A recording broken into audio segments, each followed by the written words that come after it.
Hello friends, આજે હું તમને કોઈ મેસેજ આપવા માગું છું કે તમે બધાને, તમારા માતા પિતાને, ભાઈ બહેનને, મિત્રોને બધાને આગળ રાખો છો, પોતાની જાતને નહીં. હવે તમે આજથી એવું કરો કે તમે પોતાની જાતને આગળ રાખો. તમે ચૂઝ કરો પોતાની જાતને. લોકોને ચેઝ કરવાના બંધ કરો અને પોતાની જાતને ચૂઝ કરો. પછી જુઓ, બધા લોકો એવું જ ઈચ્છે કે તમે ખુશ રહો. તમે બહુ સારા વ્યક્તિ છો, જે તમે જ્યારે પણ જરૂર પડે ત્યારે બધાને મદદરૂપ થાઓ છો. તમે એમ કે જ્યારે પણ મિત્ર કંઈક કામ માટે કહે તો તમે હા યસ અને યસ કહો છો. જ્યારે તમારા માતા પિતાને તમારે હેલ્પની જરૂર હોય ત્યારે પણ તમે હા કહો છો.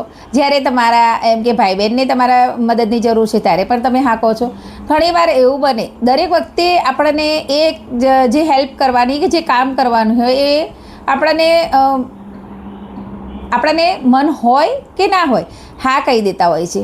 અને એમ કે મારે કરવું જ પડશે, મારે તો કરવું જ પડશે એમ કરીને આપણે કહીએ છીએ. પરંતુ કોઈ વાર ના કહેવી પણ જરૂરી હોય છે. અને એમ કે દરેકને મદદરૂપ થવું, દરેકનું કામ કરવું એ તમારો એક નેચર બની ગયું છે. અને એ નેચર જો કે સારું છે, બહુ સારું છે. તમે બહુ સારા વ્યક્તિ છો, તમે હેલ્પિંગ છો, બધાને હેલ્પ કરો છો અને તમે કાઇન્ડ છો. તમે ખૂબ જ સારા વ્યક્તિ છો. આવા વ્યક્તિઓ દુનિયામાં ખૂબ ઓછા હોય છે. અભિનંદન કે તમે એ વ્યક્તિ છો જે દુનિયામાં 1% પણ નથી.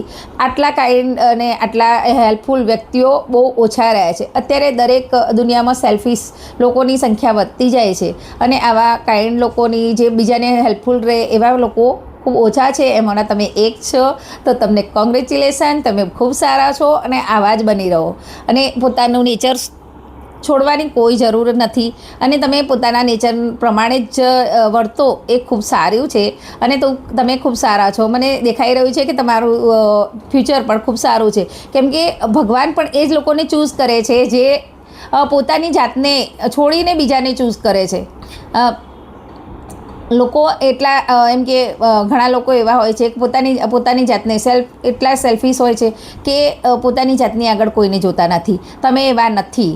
તો તમે ખૂબ સારા છો, એ તમને ખબર છે. અને લોકો તમને નહીં કહે, પણ હું તમને કહું છું કે જો તમારામાં આ બધી ક્વોલિટી છે તો તમે ખૂબ સારા છો. અને આ બધી ક્વોલિટી તમારામાં છે. અને જો તમને કે આ વિડીયો તમને લાગતું હોય કે તમારા માટે છે તો અભિનંદન. તમે એમ કે તમને આ વિડીયો રિઝોનેટ થતો હોય તો આ વિડીયો તમે આગળ સુધી જોજો, પૂરેપૂરો જોજો. અને હું એમ કહેવા માગું છું કે જ્યારે કોઈ પણ વ્યક્તિ હેલ્પફુલ નેચરનું હોય, હેલ્પિંગ નેચરનું હોય અને કાઇન્ડ હોય તો જરૂરી નથી કે એ બધા લોકો એમને સારા જ મળે.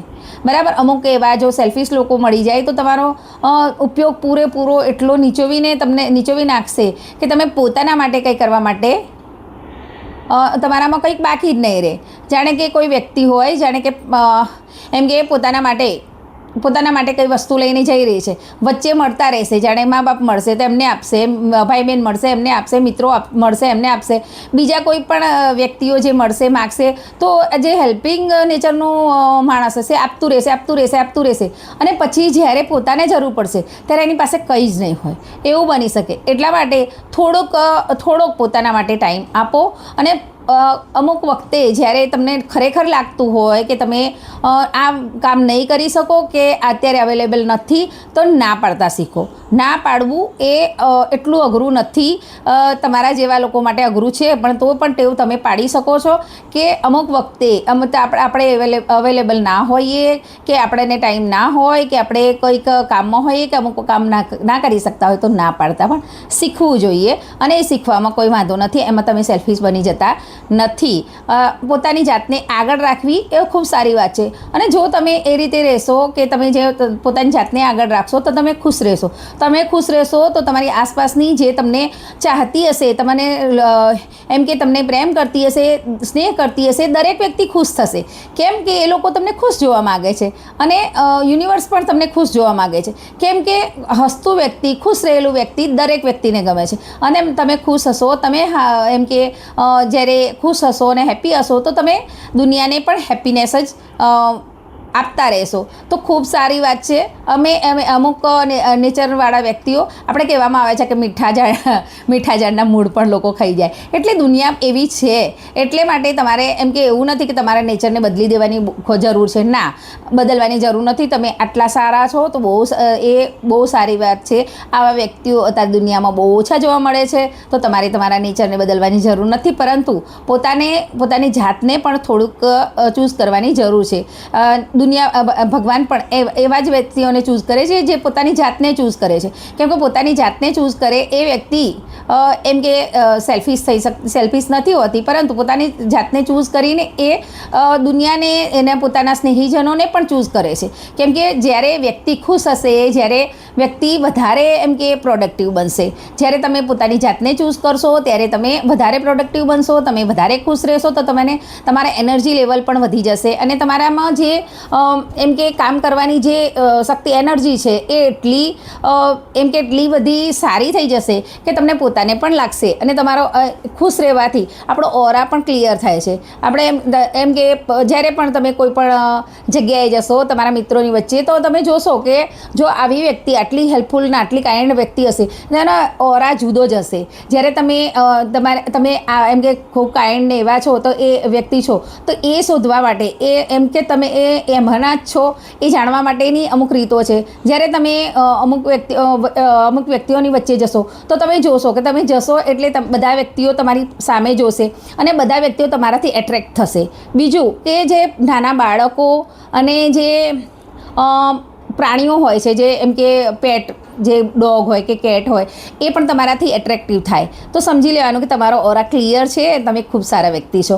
પછી ત્રીજું કે જ્યારે તમે કોઈ પણ જગ્યાએ જશો તો તમને એમ કે લોકોને ફીલ થવા લાગશે કે કોઈ એમ કે તમે બધા તમારાથી આકર્ષાશે. નાના બાળકો ખાસ, નાના બાળકોને એ એમ કે જ્યારે ક્લિયર ઓરા અને જે એમ કે સારા વ્યક્તિઓ હોય એનો ઓરા બાળકોને અને જે પેટ એનિમલ્સને એ બધાને તરત જ ખબર પડી જતી હોય છે. એટલે એ બાળકો તમારા તરફ આકર્ષાય છે, તો તમે સમજી લો કે તમે ખૂબ સારા વ્યક્તિ છો, ખૂબ જ સારા વ્યક્તિ છો. એવા વ્યક્તિઓથી જ બાળકો, કેમ કે બાળકો તો ભગવાન, એમ કે બાળકોને ભગવાનનું રૂપ જ કહેવામાં આવે છે. એ લોકોને દુનિયાદારી અને જે અત્યારે જે દુનિયાદારી છે એનાથી એ લોકો અજાણ હોય છે. એટલે એ લોકો એવા જ વ્યક્તિઓ સામે આકર્ષાય છે કે જેનો ઓરા ક્લિયર હોય, જે ખૂબ જ પવિત્ર વ્યક્તિ હોય, દિવ્ય જે આત્મા હોય, એ લોકોથી જ એ આકર્ષાતા હોય છે. તો જો એવું છે તો તમે ખૂબ એમ કે સારા વ્યક્તિ છો એનું તમને ખબર પડી જશે. અને એમ કે થોડી વાત અલગ છે, પણ એમ કે જ્યારે આપણે પોતાના વિશે જ્યારે વિચારવા મળીએ છીએ ત્યારે આપણને લાગે છે કે એવું ના થવું જોઈએ કે આખી જિંદગી વીતી જાય અને આપણે આપણા માટે જીવી જ ના શકીએ. એવું હોય છે કે જ્યારે કોઈ પણ બાળક જન્મે છે ત્યારે તો એને ખબર નથી હોતી, અમુક વર્ષો તો એના આમ જ વીતી જાય છે. જ્યારે ખબર પડે ત્યારે એને એમ લાગે કે જે સારું વ્યક્તિ હોય એ પોતાના આસપાસના લોકોને ખુશ રાખવાનું, એના કામ કરવાનું, એને હેલ્પ કરવાનું, એમની જરૂરતોની પૂરું કરવાનું, એ બધી કોશિશ કરતું હોય છે. એ જ કોશિશમાં જો એને વર્ષો વીતી જાય, પછી જ્યારે એ એકલો પડે અને એને ખરેખર જરૂર પડે ત્યારે જો એને મદદ ના મળે તો એ માણસ તૂટી જતો હોય છે. અને પછી એમ લાગતું હોય કે મેં તો આખી જિંદગીમાં લોકો માટે આટલું બધું કરી નાખ્યું અને મારે જ જ્યારે જરૂરત પડી ત્યારે કોઈ ના મારી મદદમાં આવ્યું. તો એવું ના થવું જોઈએ. એટલા માટે જ આપણે સમય રહેતા પોતાને સેલ્ફ લવ કરવાનું શીખ્યું જવું જોઈએ. પોતાની જાતને આગળ મૂકવી, પોતાની જાતને ચૂઝ કરવી એ ખૂબ સારી વાત છે અને એનાથી તમે ખુશ રહી શકશો. અને ખુશ વ્યક્તિ જ એમ કે ખુશીઓ લોકોને, પોતાની પાસે ખુશીઓ હશે તો લોકોને વહેંચશે. એટલે ખુશ વ્યક્તિ જ ખુશીઓ વહેંચી શકે છે. એટલે પોતાની જાતને ચૂઝ કરો, ચૂઝ યોર સેલ્ફ. અને તમે એમ કે ખુશ રહેવાની આ એક ચાવી છે. તો પોતાની જાતને સેલ્ફ લવ કરવો, પોતાની જાતને ચૂઝ કરવી એ ખૂબ સારી વાત છે. અને એનાથી શું થશે કે તમારી જિંદગી જે છે એ ખૂબ સારી રીતે જશે. કેમ કે તમે એવું નહીં થાય કે લોકોને હેલ્પ કરવાની, લોકોને તમારા મા બાપને, ભાઈ બહેનનું કે મિત્રોનું બધાનો ખ્યાલ રાખવાનો તમે છોડી નહીં દો, પણ સાથે સાથે તમારી જાતને પણ તમે એટલું જ મહત્ત્વ આપશો, તમારી જાતને પણ ચૂઝ કરશો. અને અમુક વખતે એમ કે જ્યારે તમે કોઈ વાર ના કહેવી પડે તો તમને ગિલ્ટ ફીલ નહીં થાય, કેમ કે તમે તમારી જાતને ચૂઝ કરશો. અમુક વખતે દરેક વખતે આપણે જરૂરી નથી કે દરેક કામ કરવા જ કે દરેકને હેલ્પ કરવી જ. અમુક વખતે પોતાની જાતને આગળ રાખવી એમાં કોઈ ખોટું નથી. અને સેલ્ફ લવ કરો, બસ હું એટલું કહેવા માગું છું. પોતાની જાતને હંમેશા આગળ રાખો, પોતાની જાતને હંમેશા આગળ રાખો, પોતાની જાતને ચૂઝ કરો અને પોતાને સેલ્ફ લવ કરો, પોતાની જાતને પ્રેમ કરો. એ જ આજનો મારો મેસેજ છે. અને જો હું દરરોજ પ્રાર્થના કરું છું, ભગવાનને પ્રાર્થના કરું છું કે મારા સબસ્ક્રાઈબરો, જે મારા વ્યૂઅરો છે એ લોકો સુધી મારો જે મેસેજ છે એ ચોક્કસ પહોંચે, મારો વિડીયો ચોક્કસ પહોંચે.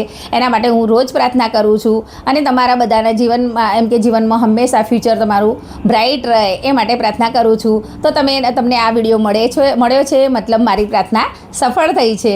તો તમારે એમ કે જો તમને આ વિડીયો મળ્યો છે તો કમેન્ટમાં તમે લખો કે આઈ ચૂઝ માય સેલ્ફ. બરાબર, હું મારી જાતને ચૂઝ કરું છું. આજના માટે આટલું જ. ફરીથી મળીશું બીજા વિડીયોમાં. નમસ્કાર.